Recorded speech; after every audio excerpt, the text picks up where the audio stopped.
नमस्ते दोस्तों। My self CA Lokesh Bansal, accounts officer, Jodhpur विद्युत वितरण निगम लिमिटेड, जोधपुर। मैंने जोधपुर विद्युत वितरण निगम ईयर 2018 में हुए AO एग्ज़ाम को क्वालिफाई करके ज्वाइन किया है। जब से AO और जूनियर अकाउंटेंट के एग्ज़ाम अनाउंस हुए हैं तब से मेरे पास और मेरे सभी कलीग्स के पास काफ़ी कॉल्स आ रहे हैं हमारा एक्सपीरियंस जानने के लिए कि हमने किस प्रकार इस एग्ज़ाम के लिए तैयारी की, प्रिपेयर किया। तो मैं थैंक्स करना चाहूँगा OneExam.in का, जिन्होंने मुझे एक प्लेटफॉर्म दिया मेरे एक्सपीरियंस को आपके सामने रखने का। इससे पहले एक वीडियो में CA संदीप बिश्नोई जी ने, जो मेरी कलीग है, उन्होंने इस एग्ज़ाम के बारे में आपको पूरा ब्रीफ एक इन्फॉर्मेशन दी थी।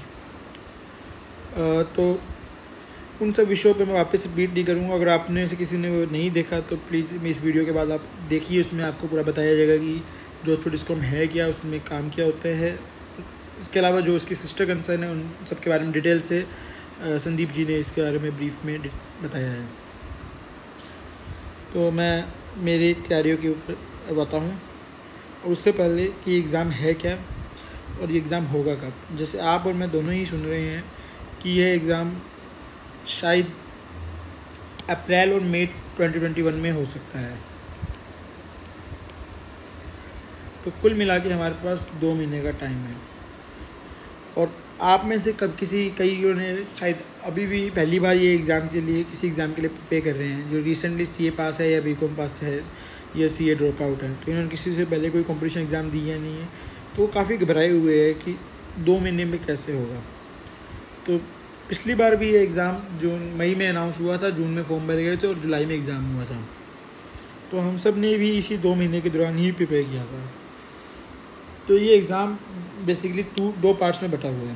पार्ट A, जिसमें ये सारा का सारा आपका जो प्रोफेशनल नॉलेज है वो कवर करती है। और पार्ट B, जिसमें आपके जो IBPS का पैटर्न का सिलेबस है वह सब आता है। तो अभी पहले बात करते हैं पार्ट A पे, जो 60% वेटेज में है। लास्ट ईयर पार्ट A में टोटल एग्ज़ाम में 200 मार्क्स का एग्ज़ाम हुआ था, जिसमें पार्ट A के अंदर 60 क्वेश्चंस आए थे, 2 मार्क्स ईच। 120 मार्क्स का पार्ट A था, जिसकी 60% वेटेज थी। उसी तरह पार्ट B में बात करें तो लास्ट एग्ज़ाम में 80 क्वेश्चंस आए थे, 1 मार्क ईच, और टोटल 80 मार्क्स हुए थे इसके। टोटल 40% वेटेज थी।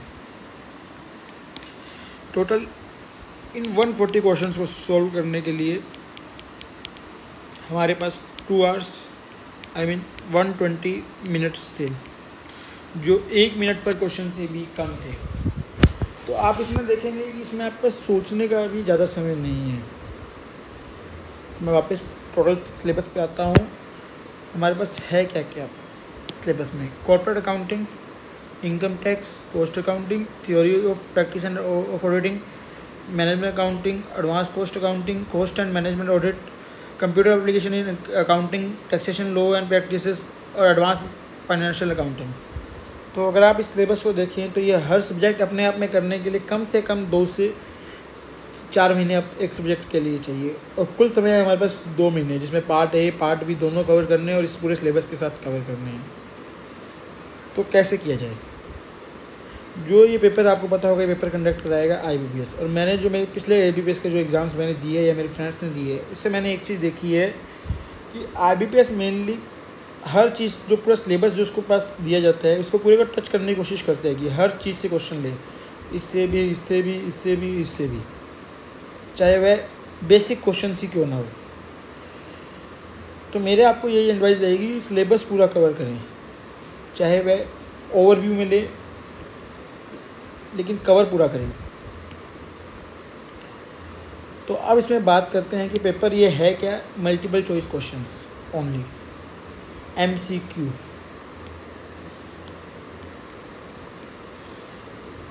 इन पूरे सिलेबस में आप एमसीक्यू देखेंगे तो हर चीज़ पे एमसीक्यू नहीं बन सकता। आप किस किस चीज़ पे एमसीक्यू बना लेंगे? अकाउंट्स पे कितना एमसीक्यू बन सकते हैं? हर चीज़ पे एमसीक्यू नहीं बन सकते। सेम चीज़ इनकम टैक्स में है, आप पूरी असेसमेंट शीट बना के दीजिए, उस पर तो एमसीक्यू बन नहीं सकते। तो हर क्वेश्चन एमसीक्यू में नहीं आ सकता। तो कुल मिला के मोटा मोटी माने फॉर एग्जाम्पल तो 10,000 क्वेश्चन ही एमसीक्यू बन सकते हैं, और इनमें से भी आप 5 से 7 हज़ार क्वेश्चन अगर करके जाते हैं तो आपका 50 to 70% पेपर पूरा सिलेबस एमसीक्यू के थ्रू ही कवर हो जाएगा। एमसीक्यू करने के और फ़ायदे भी हैं। एमसीक्यू जब आप सोल्व करते हैं तो आपका एक कॉन्फिडेंस बढ़ता है कि मुझे ये चीज़ टॉपिक आती है, मुझे इस टॉपिक के बारे में जानकारी है। दूसरा एमसीक्यू करने का फ़ायदा ये है कि आप जब एक क्वेश्चन सही चूज़ करते हैं 4 में से, तो इन 4 के बारे में भी आपको ज्ञान होता है कि 4 भी कहीं ना कहीं इससे जुड़े हुए थे, तो 4 नाम आपको और पता चलते हैं उस टॉपिक के बारे में। तो इसमें उस क्वेश्चन में ना काम आएगा, बाकी जगह 2 क्वेश्चन और काम आते हैं। तो मेरे 2018 एग्ज़ाम के लिए यही स्ट्रेटेजी रही थी कि ज़्यादा से ज़्यादा एमसीक्यू सॉल्व किया जाए। मैंने हर टॉपिक पे हर चीज़ को एमसीक्यू थ्रू टच करने की कोशिश की थी, और ब्रीफली जो लेटेस्ट चीज़ें थी उनके बारे में जाना था। जैसे कॉर्पोरेट अकाउंटिंग हो गया, तो इसके अंदर किन किन चीज़ों पे क्वेश्चन बन सकते हैं, कि कॉर्पोरेट अकाउंटिंग के अंदर जो कंपनी एक्ट 2013 से रिलेटेड क्वेश्चन है कॉर्पोरेट अकाउंटिंग के, उनके बारे में पूछा जा सकता है। जर्नल एंट्रीज़ के बारे में पूछा जा सकता है। टाइप ऑफ अकाउंट्स के बारे में पूछा जा सकता है। नेचर ऑफ एंट्रीज़ के बारे में पूछा जा सकता है। इसी तरह इनकम टैक्स हो गया, इनकम टैक्स एक्ट में सेक्शंस के बारे में पूछा जा सकता है। डेट्स के बारे में बात हो सकती है। कोई सेक्शन कोट करके उसमें क्या प्रोविज़न है ये पूछा जा सकते हैं। ऑडिटिंग के बारे में ऑडिटिंग एसेस के नाम पूछे जा सकते हैं। स्टैंडर्ड ऑफ ऑडिटिंग है, ऑडिटिंग थ्योरीज के बारे में क्वेश्चन आ सकते हैं। तो ये चीज़ें पढ़ने में जाएंगे तो बहुत ज़्यादा हो जाएगी, और यही कुछ चीज़ें हम एमसीक्यू के थ्रू करेंगे तो ये इतनी नहीं नज़र आएगी।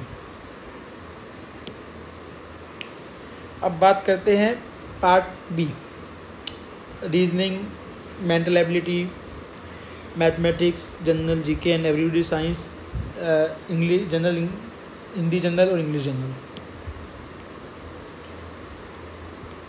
तो आप में से मैं मानता हूँ काफ़ी फ्रेंड्स होंगे जो अभी रिसेंटली सीए पास आउट होंगे, सीए ड्रॉप आउट होंगे, या फिर बीकॉम होंगे, जिन्होंने कोई प्रोफेशनली एसएससी या आईबीपीएस के लिए कोचिंग नहीं की होगी। तो उनके लिए सबसे बड़ा चैलेंज होता है कि इन 80 मार्क्स को कैसे स्कोर किया जाए। जो ये 80 मार्क्स इसके है कि वो कहते हैं 120 तो हम डील कर लेंगे, लेकिन 80 के लिए प्रॉब्लम आएगी हमें। तो 80 मार्क्स के लिए मैं बात करना चाहूँगा सबसे पहले रीजनिंग। अब रीजनिंग में देखेंगे तो जो टाइप ऑफ क्वेश्चन है वो कुल मिला के मेरे ख्याल से मोटा मोटी 20-25 टाइप के क्वेश्चन होते हैं कि ये इस रो में बैठा है तो उसके सामने कौन होगा। रीजनिंग का जो क्वेश्चन आता है मेनली 5 नंबर का एक ही क्वेश्चन होता है। उसी एक केस स्टडी के अंदर 5 क्वेश्चन पूछ लिए जाते हैं। तो आप जो टाइप ऑफ क्वेश्चन समझ ले तो उसमें काफ़ी कुछ कर सकते हैं। तो अब 25 तरह के क्वेश्चन है, और हर टाइप के क्वेश्चन आप 5 क्वेश्चन करके जाएँ तो 125 क्वेश्चन का आपको पता चल गया टाइप ऑफ क्वेश्चन कैसे हो रहे हैं। तो उन्हीं में से कोई ना कोई टाइप का क्वेश्चन आपके एग्जाम में आ जाएगा। तो आप इसी में मैं यही कहना चाहूँगा कि आप एमसीक्यू सोल्व करके जाइए मेनली, और एमसीक्यू के थ्रू ही आप उन क्वेश्चन को समझने की कोशिश कीजिए। जो उनके आंसर्स होते हैं उन्हीं आंसर्स के अंदर ही आप उनको समझने की कोशिश कीजिए कि इस क्वेश्चन में ऐसा क्यों हुआ, अलग से कहीं कोई कोचिंग लेने की जगह या फिर रीजनिंग को पढ़ने के लिए, क्योंकि हमारे पास इतना समय है ही नहीं कि जो इन सबको कर पाएँ। उसी तरह हमारे पास है मैथमेटिक्स। मैथमेटिक्स में सिर्फ क्लास 10 की मैथमेटिक्स आ रही है, और उसी को भी आप एमसीक्यू थ्रू भी देखेंगे तो मोस्टली आपको उसके आंसर्स मिल जाएंगे। आप जीके और everyday science, special reference to Rajasthan, इसमें मैं आपसे कहना चाहूँगा कि आप मेनली जो राजस्थान जीके है, और वो भी लास्ट के 2 सालों का करंट अफेयर्स जीके के क्वेश्चन कैसे बनते हैं कि आज किसी धरोहर के बारे में चर्चा हो रही है और उसी धरोहर से रिलेटेड क्वेश्चन पूछ लिया जाएगा। तो जो मोस्टली जो पार्ट है जीके का वो काफ़ी ज़्यादा करंट अफेयर से रिलेट रहता है। तो जो आपके पास क्रोनोलॉजी की बुक्स या ईयर बुक्स अवेलेबल होती है तो उसको एक थ्रोली पढ़ लीजिए अगर आप, वो भी मेनली राजस्थान से रिलेटेड, तो आप काफ़ी कुछ कवर कर लेंगे डिटेल में ना जाने की जगह। गेम, स्पोर्ट्स, जो भी रिसेंट इवेंट्स सब में हुए, तो इसमें जीके को पूरा ना बढ़ के या रट्टा मारने की जगह कि जो होता है कि रा गा पा, ये जो अलग अलग टीचर्स क्लासेस में बनाते हैं कि ये कोड है, तो रट्टा मारने की जगह आप इसको एक कॉमन अंडरस्टैंडिंग के हिसाब से न्यूज़पेपर पढ़ना शुरू कीजिए, साथ में डेली न्यूज़पेपर पढ़िए राजस्थान का, और साथ साथ में क्रोनोलॉजी पढ़िए। जनरल हिंदी इंग्लिश है, ये आपकी जनरल्स हैं, जो नॉलेज है उसी से आप सोल्व कर पाएंगे। सिर्फ 10वीं के लेवल पे ये आती है, और मेनली 10th क्लास में आपने सबने ये पढ़ा भी हुआ है, तो इसमें ज़्यादा प्रॉब्लम नहीं आएगी। और इसी के साथ मैं बात कंक्लूड करता हूँ कि आपको इसके 200 में से कितने मार्क्स आप टारगेट लेके चलते हैं। क्या आप 150, 170? अगर आपका ये टारगेट है तो मैं आपको एक बात क्लियर करना चाहता हूँ कि लास्ट एग्ज़ाम में जो जोधपुर डिस्कॉम ने टॉप किया था, टॉपर 1 रैंक था, उसका नंबर था 127, और लास्ट कट ऑफ थी 119, जो है 60% ऑफ टोटल मार्क्स। इसका यह मतलब बनता है कि अगर आप 60% भी ले आते हैं तो आप इसमें क्वालिफाई कर रहे हैं एग्ज़ाम में। तो आप अपनी तैयारी उसी हिसाब से कीजिए, चीज़ों को ज़्यादा से ज़्यादा कवर करने की कोशिश कीजिए डीप की जगह, और MCQ ज़्यादा से ज़्यादा कीजिए। जो भी MCQ सीरीज़ अवेलेबल है, चाहे oneexam.in पे, उनको ज्वाइन कीजिए और उससे अपनी तैयारी कीजिए, और अपना समय क्लासेस या वीडियोस देखने में इतना व्यर्थ ना कीजिए। सेल्फ स्टडी ही, जो मेरे साथ के जितने कलीग्स हैं उन्होंने मोस्टली ने सेल्फ स्टडी ही की थी, मोस्टली के सभी ने सेल्फ स्टडी की थी, कोई कहीं से क्लासेस वगैरह के थ्रू नहीं पढ़ाई नहीं की थी। यही मेरा एक्सपीरियंस मैंने सबके साथ शेयर किया, और मैं फिर से वन एग्ज़ाम को थैंक यू कहना चाहूँगा कि इन्होंने मुझे मौका दिया आपके साथ मेरे एक्सपीरियंस को शेयर करने का।